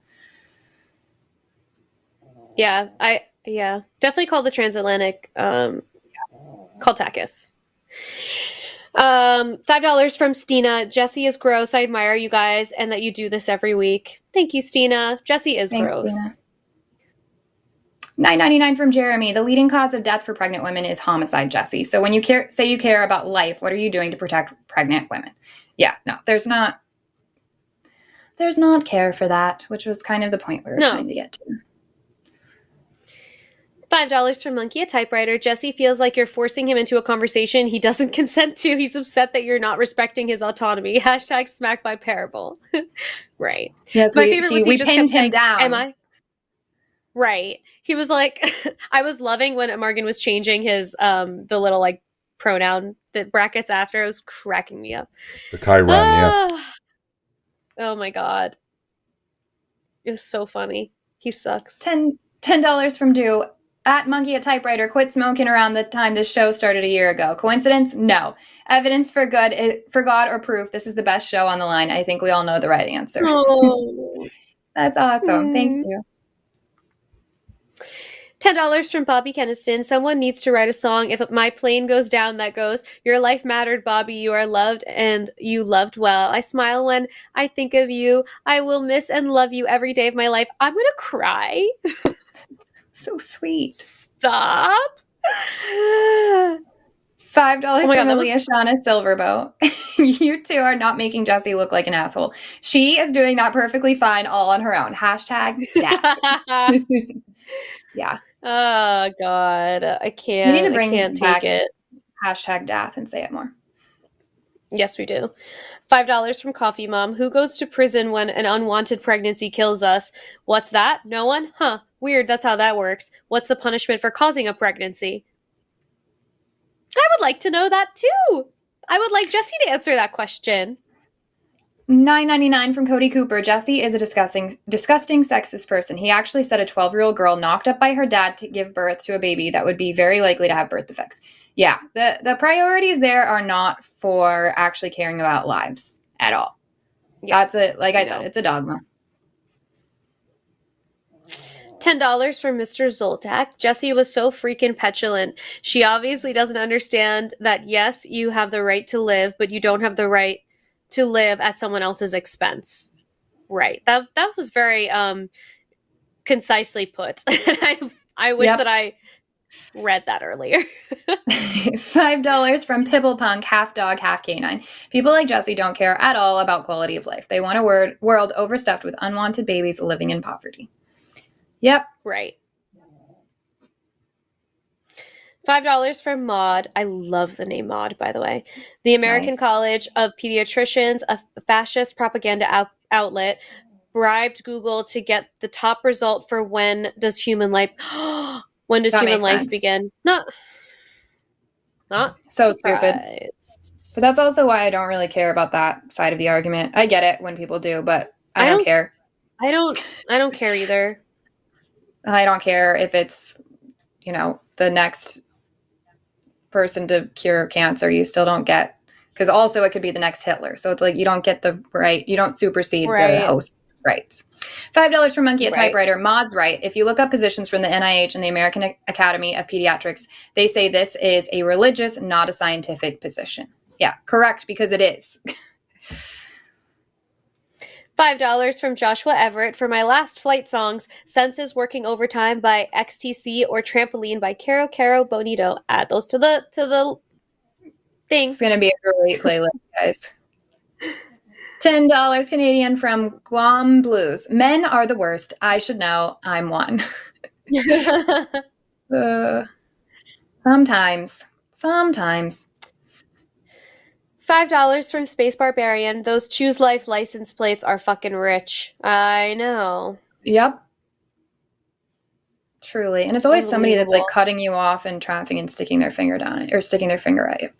10 pounds from the Fuzzy Logic. Abortion bans just result in more lives lost. Pregnant people, fetuses, and abandoned children alike. I would love to live in a world where nobody needs one, but we don't. Keep it safe and legal.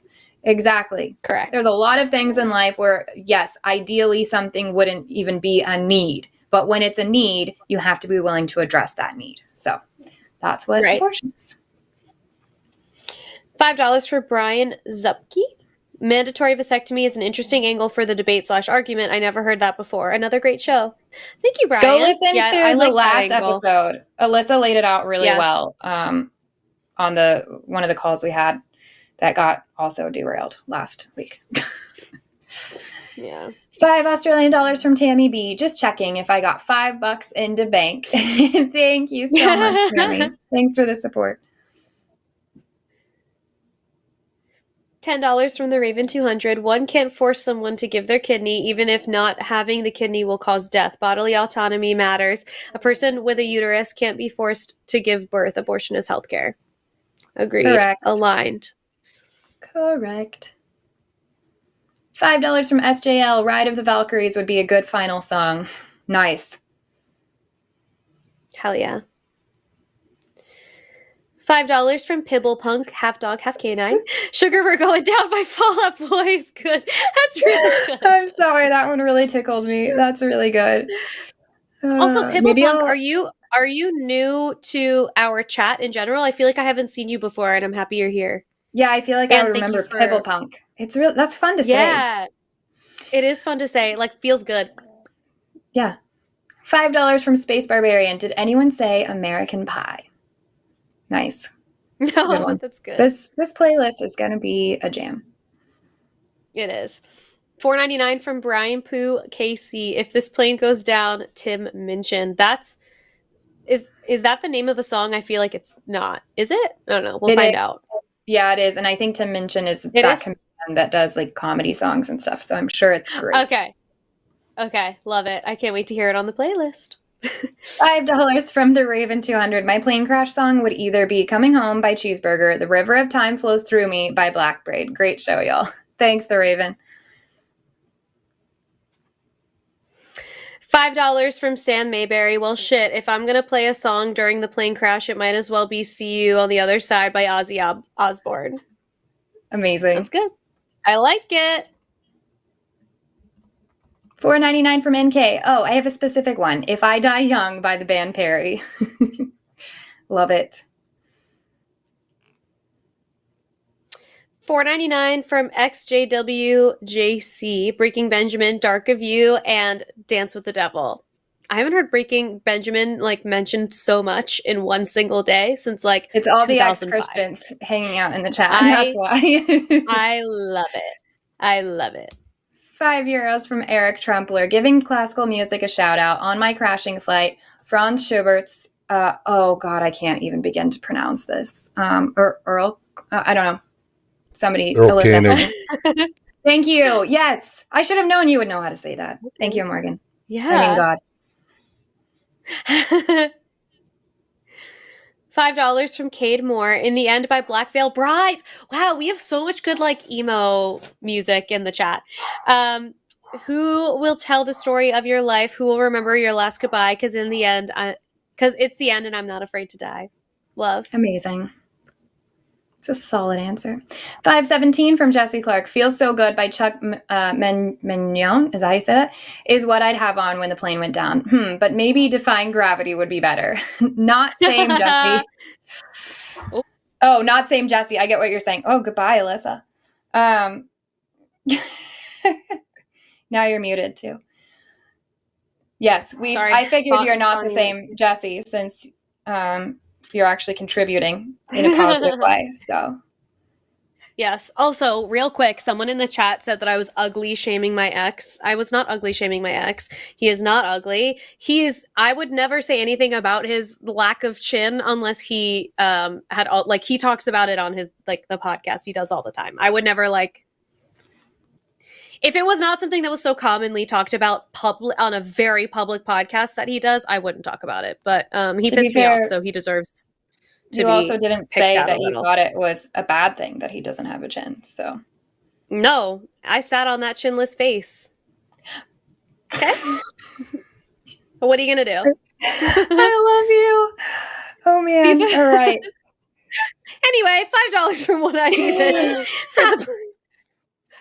for the plane crash playlist Slumber by Bad Religion. I love Bad Religion. This Thank you. episode is so ending up on Reddit when people are looking you up. $5 from the Raven 200, some other good plane crash songs. Free Fallin', You Say Run, Don't Stop Me Now, and I Believe I Can Fly. Obligatory fuck R. Kelly. Yes. But also that song goes so hard, and that's a great choice. $5 from President Starscream. To paraphrase Robot Jesus, bodily autonomy is the right of all sentient beings. Y'all did such a great job with that human monster. Keep it up. Thank you. We tried. I know we all joke around about like, oh, what a terrible person and all of that. I do want to remind people, the scary part is Jesse is probably pretty normal in a lot of other ways. And these are actual strong opinions that a lot of grown adults in the United States of America hold. And that's why it's important that we do know how to have these conversations, because your next door neighbors, your, boss, whoever holds these conversations and is probably admirable in all kinds of areas of their life and isn't a complete, human monster and may even be a contributing member of society in many ways, and yet can hold these horrific views because of the indoctrination. Because as we know, like with purchasing the Google search, which just confirms their bias, and it's really sad and disturbing. I'm not saying it's not disturbing, but we also have to remember a lot of the cause behind this too. $4.99 from Fancy Wire. My plane crash song, Death by White Lies. When I'll hit the ground, will I tremble stars from moonlight skies? Will I drag a tear from your cold eyes? That sounds really haunting. I can't wait to hear it. $5 from Pibblepunk. I don't usually get to hang out on weekday shows since I work nights, but this has been lovely. I'm so glad that you got to be here. Thanks for hanging out with us.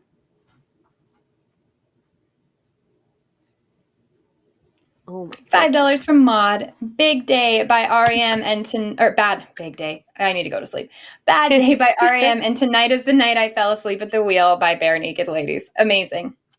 Love it. Love it. Thank you guys so much. We even love through a headache. you. Yes, y'all are enjoyable even when I have a headache. Like, this is the best. So thank you guys so much. Thanks for pushing through, promise. of course. And thank you to Morgan and all of our mods and all of our screeners. We love you so much. Yes. We love everyone in the chat. And we'll see you next week.